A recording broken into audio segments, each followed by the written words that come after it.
pleasure to introduce our esteemed keynote speaker, Dr. Samantha Spence, who currently serves as the Course Director for Health, Education, Policy and Sciences at Staffordshire University Law School. Ma'am brings a wealth of knowledge and experience, both academic and practical, having worked at national and international law firms and having many years of teaching experience in higher education.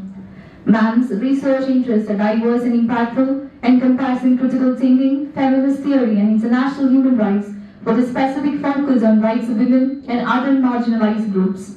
Her work has notably involved collaboration with the United Nations to highlight abuses linked to harmful practices.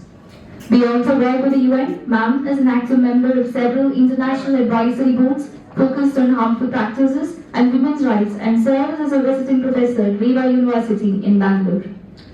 She teaches and supervises students at all levels, sharing her extensive expertise in fostering the next generation of legal professionals.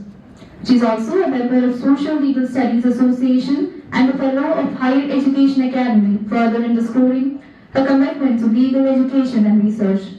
We are deeply privileged to welcome Dr. Samantha Spence ma'am amongst us today. I kindly invite ma'am to deliver the keynote address on this occasion. Ma'am, please. I'm going to keep this short because I've just been told I'm speaking twice today, which I didn't realise, so I'm going to have to think of what else to say.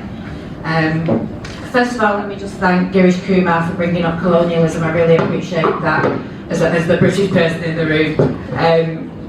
But no, it's really an honour to speak to everybody today on the issue of marginalised groups and the power of interdisciplinary approaches.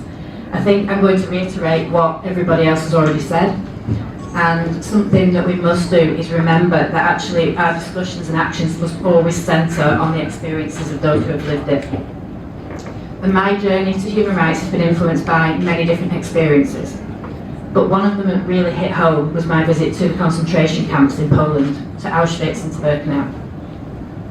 I can't explain the feeling you get when you visit such places. You become overwhelmed by the human suffering and the systemic dehumanisation of these people. The sheer scale, the pictures on the wall, the children's toys, the suitcases, the remnants of these people. And it remained in my mind, and it led me to this journey. And when you see firsthand the consequences of how hatred and intolerance happen in practice, it makes you acutely aware of the importance of remembering and learning from history to prevent this from happening again.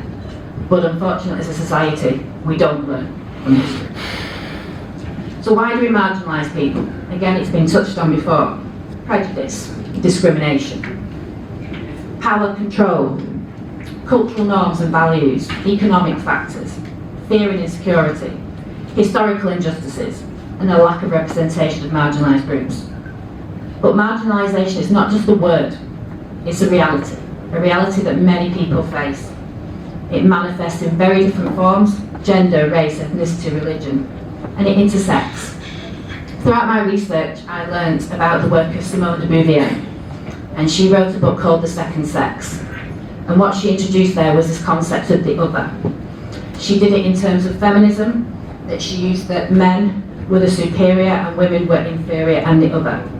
And this is how we can use and apply to marginalised groups, because in society, marginalised groups are the other.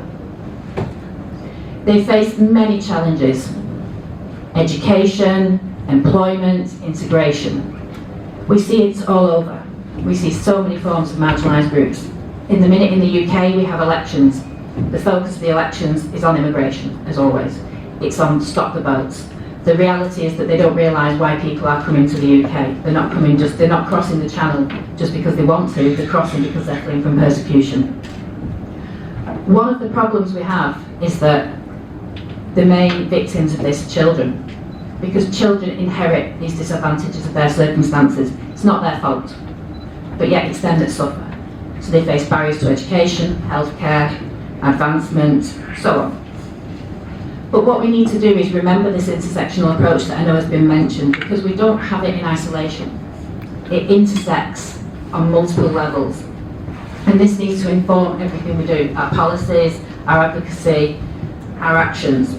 So you can't tackle gender inequality without addressing racial injustice, for example, or you can't combat economic disparity without its impact on disabled individuals. Now, we have legal frameworks and human rights instruments. I've been at the UN many a time and had this conversation. Do they work? No. They're there. But what you have to have is compliance, state compliance. If states aren't going to comply, there's no international police force there that is going to say, come on, do as you're told. It doesn't work like that in reality. Logical support. They need economic empowerment, public health initiatives, etc. Everything interlaps.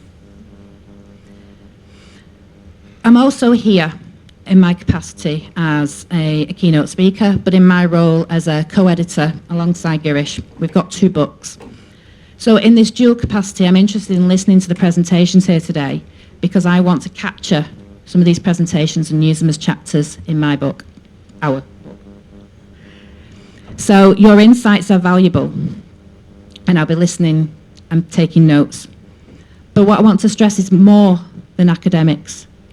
This is real. This is people's lives. When you have seen, as I have, and many people have firsthand, the scale of horrors and abuse that happens, it gets you. So let's take words into action. We talk as academics, we talk and we write papers, so what? What are we doing on the ground? That's what's important. So, thank you. Ma'am, for your pearls of wisdom.